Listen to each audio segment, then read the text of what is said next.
Hola, soy Diana Patricia Arias Henao, doctora en Relaciones Internacionales y postdoctora en Derecho Público.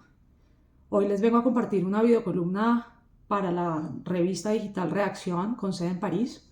Adicionalmente, soy columnista de la Corporación Viva la Ciudadanía del semanario virtual Caja de Herramientas y miembro activo de Somos Ciudadanos, Red Democrática.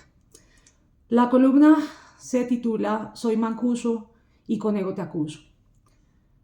Salvatore Mancuso Gómez, alias El Mono Mancuso, Santander Losada o Triple Cero, nació en Montería el 17 de agosto de 1964 y también tiene nacionalidad italiana por su padre.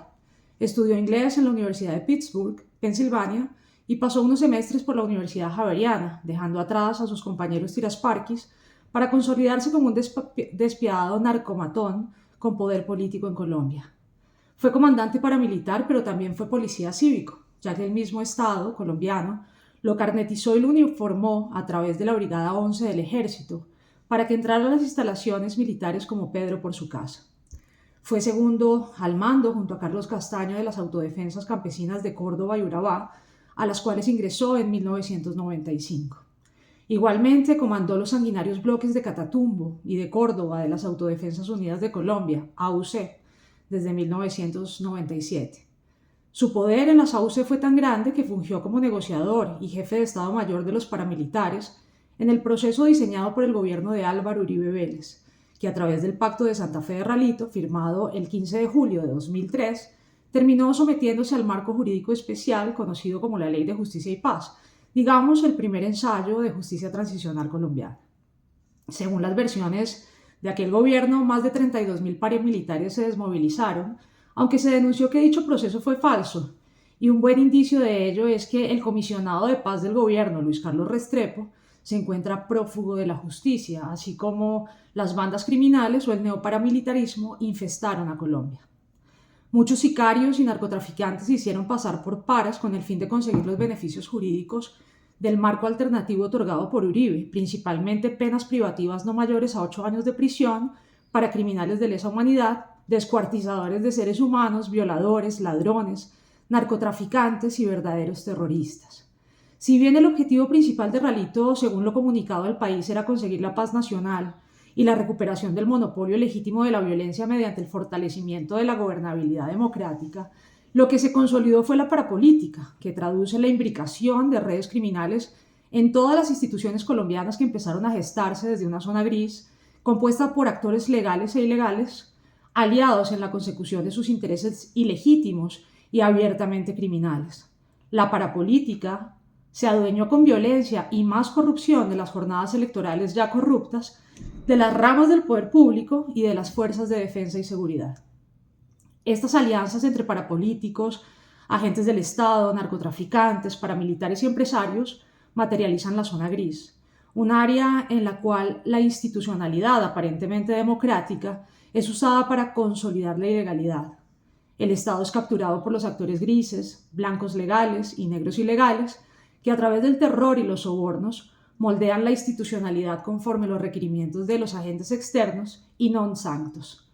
Cuando el escenario de corrupción es muy avanzado, como en Colombia, ocurre la reconfiguración cooptada del Estado, donde los actores grises modifican las normas y las políticas públicas para asegurarse impunidad y legitimidad social, pero esta vez la iniciativa proviene desde fuera y dentro del sistema estatal. La pregunta que resulta es: ¿quién ata a quién? La experiencia internacional demuestra que los actores que tradicionalmente definen las ataduras que dan paso a la paz son los victimarios.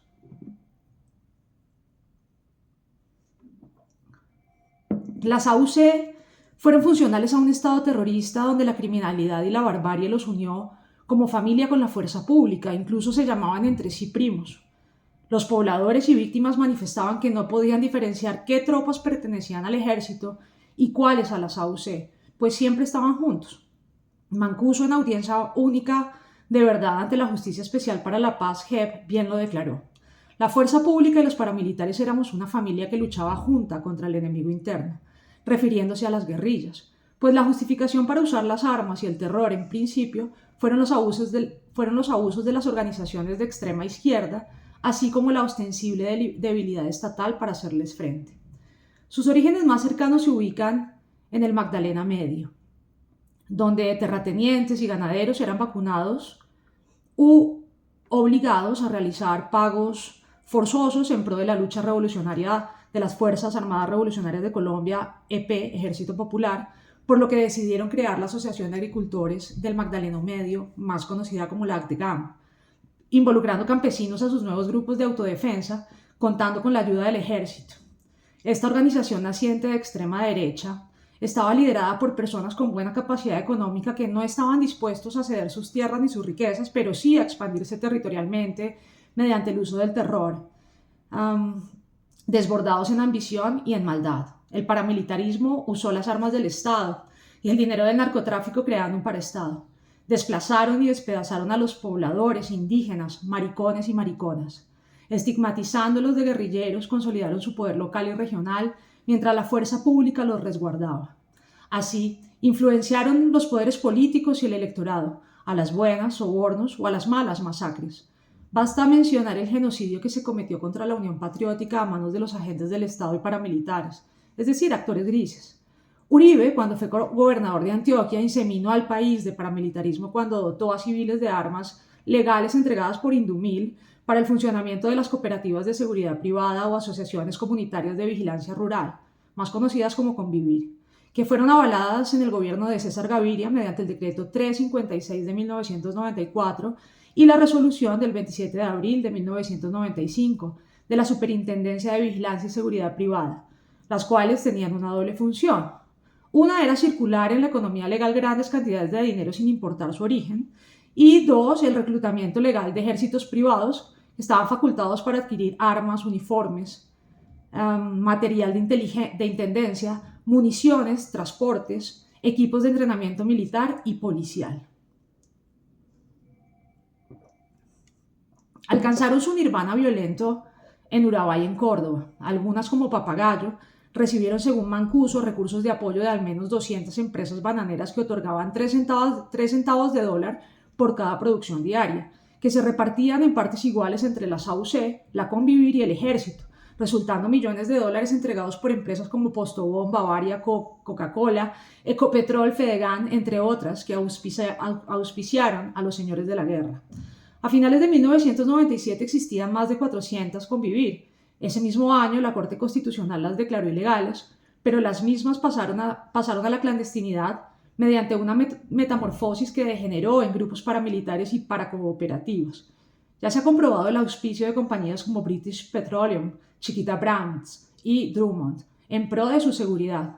Las norteamericanas llegaron a un arreglo judicial con sus tribunales aduciendo un error administrativo, manifestando creer pagar a los militares por su seguridad y no a los paras, como si las multinacionales tuvieran que darle plata al ejército para que no los secuestren o maten los actores ilegales.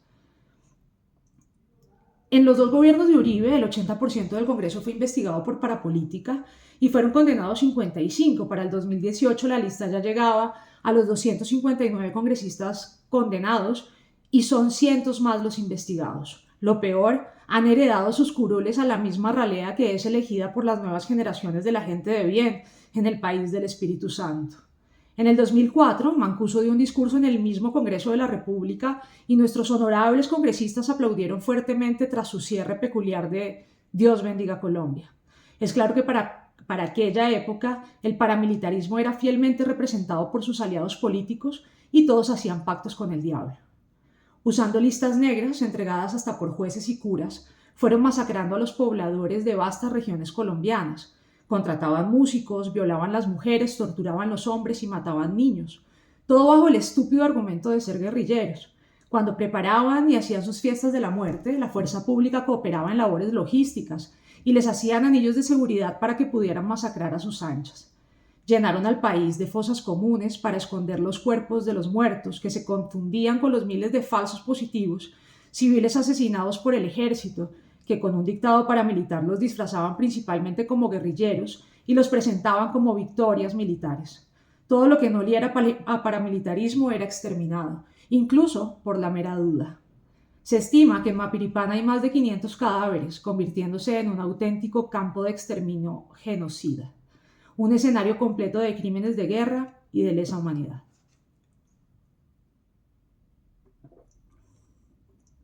Desde un centro de reclusión en Georgia, Estados Unidos, Mancuso, tras cumplir su condena por narcotráfico y luego de ser extraditado en mayo de 2008 por Uribe, aspira a ser aceptado por la jurisdicción transicional y sus beneficios, aportando hechos novedosos que no hayan sido ya de conocimiento de la jurisdicción ordinaria, de justicia y paz, y de la justicia internacional, pues en 2006 ya había confesado 87 actos criminales con 336 víctimas, así como los nexos entre empresas militares, jueces y policías en las estrategias paramilitares de cooptación estatal.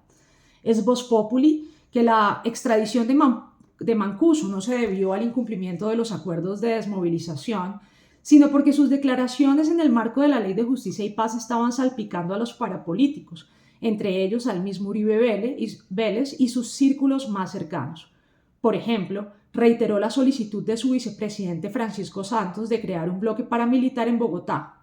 También resulta indignante cómo puede ser más lesivo al derecho traficar coca que masacrar colombianos, prevaleciendo la comparecencia y sanción de la justicia norteamericana sobre las familias de las víctimas que han esperado más de 30 años para conocer la verdad y ser reparadas, si existe alguna forma de hacerlo.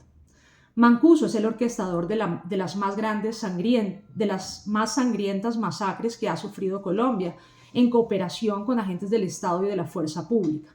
No solo así lo ha reconocido, sino que lo corroboran las sentencias condenatorias de la Corte Interamericana de Derechos Humanos al Estado colombiano en sendas oportunidades. Como buen matón, es frío y calculador, incluso parece seguir estando orgulloso de su poder y sapea con un tono de voz propio de un poseído por el mismísimo putas. Ante la JEP aseguró que las AUC se adueñaron de la Universidad de Córdoba y silenciaron a la izquierda, mataron estudiantes, sindicalistas, profesores, infiltraron paramilitares como estudiantes e incluso asesinaron al candidato a rector Hugo Iguarán Cote para imponer a su rector Víctor Hernández, así como cooptaron el Consejo Superior con aliados al pensamiento paramilitar. Restringieron los derechos laborales y fundamentales de la comunidad académica y ratificó que dicho esquema lo replicaron en varias universidades del país. Señaló a altos mandos militares como los autores intelectuales del asesinato de nuestro querido Jaime Garzón. Que las AUC obligaron a civiles a votar por Horacio Serpa, Andrés Pastrana, Álvaro Uribe y que el Premio Nobel de Paz Juan Manuel Santos buscó tumbar a Ernesto Samper. Que entre los objetivos militares más sonados y orquestados desde el extinto Departamento Administrativo de Seguridad DAS estaban el actual presidente de Colombia, Gustavo Petro, y su canciller Álvaro Leiva, así como Piedad Córdoba, Alirio Uribe, Gustavo Gallón y otros miembros del colectivo de abogados José Alvear Restrepo. También afirmó que Uribe condenó a la muerte al exalcalde de Sucre al ordenar el retiro de su esquema de seguridad en 2003. También dijo que pese a no andar de pipí cogido con el DAS, como anduvo con la fuerza pública, esta entidad le eliminó los antecedentes penales y pudo viajar a Estados Unidos a comprar armas y que asimismo se destruían por parte de los agentes del Estado los expedientes que las AUC solicitaba desaparecer, así como realizaban operativos conjuntos, perfilaban enemigos, interferían comunicaciones y disponían de los bienes públicos como escoltas y vehículos para las AUC. Todo a cambio de dinero, claro está. El director del DAS, Jorge Noguera Cotes, a quien Mancuso se refiere como doctor, entregó la inteligencia del Estado al servicio paramilitar creando oficinas paralelas de perfilamiento a quienes obstaculizaran la expansión de las AUC. Por su parte, el profesor de la Escuela de Guerra y subdirector del DAS, José Miguel Narváez, se convirtió en el capacitador de los paramilitares y fue considerado todo un paraideólogo al servicio de las AUC, quedando claro que en este país se le dice doctor a cualquier polo-polo. Mancuso relató la desaparición de más de 200 víctimas arrojadas al río y enterradas en fosas comunes en territorio venezolano que colinda con nuestras fronteras, por orden de la Fuerza Pública Colombiana, y precisó sin asco que la desaparición de cuerpos no hacía parte de la estrategia militar de las AUC, pues a ellos les interesaba aterrar a la población mostrando los cuerpos para obligarla a dejar la guerrilla. Aunque insistimos, la mayoría de sus víctimas eran civiles inocentes, como él mismo lo ha reconocido en repetidas ocasiones. Sus abogados piden que sea puesto en libertad y que sea enviado a Italia, donde también es solicitado por la justicia por tráfico de drogas con la mafia calabresa, pero Mancuso aún tiene cuentas pendientes en Colombia. Pese a toda esta historia de terror, los canales colombianos como Caracol y RCN están más interesados en transmitir como noticia principal del día la persecución de los paparazzis al príncipe Harry y Meghan en Nueva York.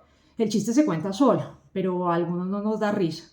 Nos indigna y nos solidarizamos con las víctimas y sus familias y consideramos que las audiencias de la JEP deben ser transmitidas por los canales públicos como una forma de reparación colectiva. Como sociedad, no podemos seguir normalizando la infamia que ha cometido el Estado, ni poniéndole más atención al partido entre el Real Madrid y el Manchester City, si podemos estar atentos de cómo Mancuso le gana cantando a la misma Shakira. Muchas gracias para todos, que estén bien.